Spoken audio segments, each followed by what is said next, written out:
told some friends in Oklahoma City that I was moving to Detroit, I had one of them say, "You realize there are people who live in Calcutta who think Detroit's a hellhole." Well, I've lived in Calcutta, and you've lived in Calcutta. In fact, and then having been in Baghdad, and you also, you and I talked about this earlier, you had this sort of sense, people had told you that Detroit was kind of a third world city in a first world nation. Yeah, that's right. A friend of mine who grew up there, when we were talking about this project, said to me, "You've got to go see this place. My hometown has turned into a third world city." And that piqued my interest because, of course, I grew up in a third world country, in India. I spent a lot of time in various third world countries and cities around the world.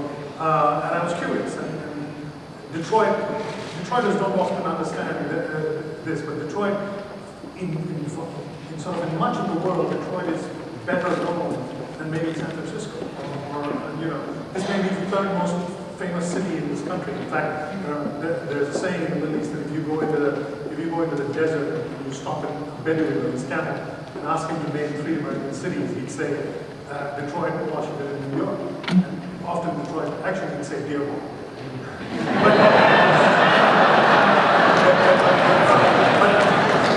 That's what I had in my mind. When you hear someone say this is a third world city, it was a bit of a shock, and I was curious to come to see it. I'm sorry that he's not here today, because if he was, I'd do a Lloyd Benson on him, and I'd say, I know third world cities, Detroit ain't a third world city. The infrastructure of the city is, by any standards, still quite so, certainly far ahead of any third world city. The educational institutions here are still world class. They're still putting out vast numbers of world class students. There are still companies here, not just in automobiles, but other sectors too, of international caliber. And you have communities of new or relatively new immigrants who are bringing this sort of energy and enthusiasm to this place. They want to be here. They don't want to be anywhere else. And that's very different from Calcutta. Yeah. And I do want to get to where the threads of hope are here, but I also, to get to the cold hard truth here, Stephen, you came in with a certain set of expectations, and you spent time here, and now you've left. Now you're in Washington, D.C., where there is a hum to daily life that doesn't exist here always in the city. You and I talked a little bit about this. We sometimes get used to a certain kind of what feels like normalcy, and we maybe lose track of what we're not doing here. If you could, maybe your harder reflections on your time here. Sure. One of the most surprising things when I got to Detroit was the presence of private security insurance. The remaining middle class in my area, that's privilege. A number of people in my area were surprised that I was surprised that they had private security insurance. I felt like we pay taxes. I expect police to show up at a certain period of time. Sure. I was surprised by the presence of private security patrols in the city of Detroit in certain neighborhoods.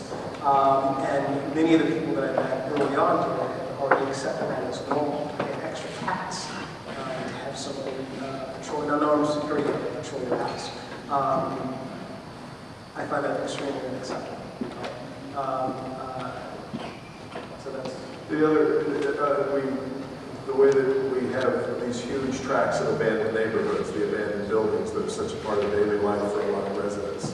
As you get here, you spend time, a year here, maybe they wallpaper for you, but as you've left and now come back. It's hard just to go. I mean, I found myself leaving town at some point. Some days just to sort of get away from the light because it affects you. It's the truth. John, I've told my 4 children that you don't want to be somebody else's cautionary tale in life. And I think that's the fear that a lot of Detroiters have. We don't want to be anybody's cautionary tale. That's not the story we want to go out and look at. This is the canary of the urban coal mine. This is what happens to cities. I mean, where do we find the hopefulness? So we're not just somebody else's. Yeah, well, I don't think we came here with the idea of painting Detroit as a cautionary tale. I think we came here because we thought so many issues that mattered to the rest of the country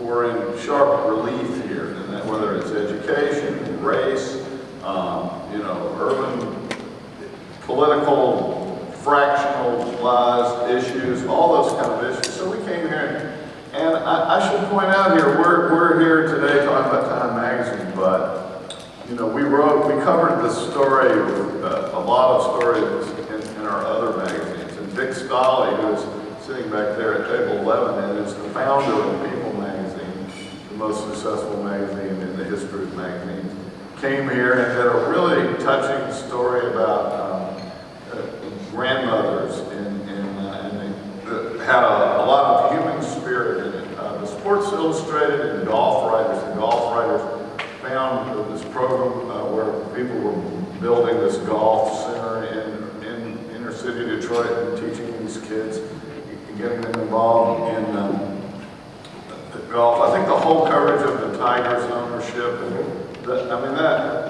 there are heroes here. I think even, and I said this to the kids earlier, and I don't know, regardless of where you stand in politics here, I mean, you have to realize we come in here honestly with no agenda other than trying to tell the story. So I have no political dog in this hunt at all. But when you have a guy like Dave Bean, who really needed being mayor of Detroit like a hole in the head. I mean, he had a pretty good life. He had plenty of money. He was pretty popular. He could do whatever he wanted to do. In my view, he accepted this job because he thought somebody had to do it, and he had a chance of maybe making a difference. To me, that's very uplifting and hopeful. When you have a company like Quicken Loans, who for whatever reason just said, you know, this place is in trouble, we're going to go in there, we're going to move downtown, we're going to bring jobs to downtown Detroit. And this is a company that's in an industry itself that at the time was in a bit of a swirl. I mean, there are a lot of people here who've done a lot of selfless things and who clearly believe in the city. And, you know, that in itself is hopeful, I think. I'd like to let Bobby and Stephen both talk a little bit about race.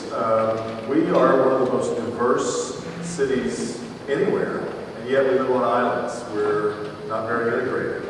And I find myself wondering all the time, are we segregated because of our problems, or do we have problems because we're segregated? I know it may be just an academic exercise, but you actually see a great deal of hopefulness in what's happening with the immigrant culture that you mentioned. Yes, I do, and I'll come to that in a second, but you raise an interesting point. The one thing that Detroit doesn't have that third world cities have, and Detroit could use a lot more of, is the churn of people. You know, Calcutta has 20 million people, and has, you know, probably the same number of square miles as Detroit, maybe slightly smaller. And what that means is that everyone is in it. Exactly right. Everyone's in everyone's face all the time, and it can feel claustrophobic. The reason I left. But it forces people to reckon with each other. Can't avoid each other. You just can't. You can't pretend that you live in seclusion. And in that sort of churning, in that sort of forced interaction,